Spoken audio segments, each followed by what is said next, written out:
I realized that I showed you the usage of middle gray incorrect. I used it incorrect. That was correct. So let me show you once again how to create an anchor point in your middle gray. This would be, let's say this would be our first attempt of a contrast curve. You could choose to go with a DCTL like I do from mononode, the middle gray. Okay, you go in there, you choose not linear, you go with the Davinci, intermediate, because that's the color working space that we are in. And as you can see, so the anchor point would be at 0.336. You could also go into the pivot point here and type it in, 0.336, and this would make the contrast, whatever this is, pivot around this anchor point. But if you stay in the same node and hover over this middle gray bar in the same node, you end up with this. Okay, because it reads the image underneath it too. That's not what we want.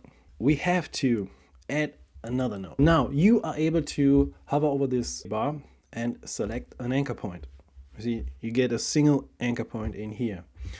Let's create our own middle gray. You go into your HDR, you go into underneath your global wheel.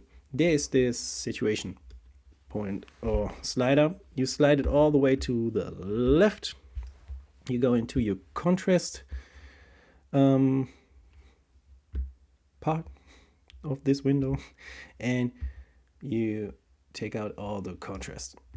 Okay, now you have a middle gray, or a middle gray image, because this HDR, this is aware of this pivot point of 0.336 inside DaVinci Resolve. And this image you are only able to use in a working space of DaVinci Resolve. But check this out. This is the same node that we created, this middle gray image. And if I click it, once again, you see, even though the whole image looks gray, the qualifier also reads the image underneath this gray, this middle gray image. You always have to use two nodes for that. And this is the node that you want to work in.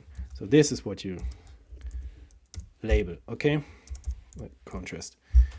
Now, if you use your qualifier, you see there's just one single anchor point. And we managed to get a basic look for a variety of different location and clips and different or changing color temperature, light color temperatures in one clip. Yeah.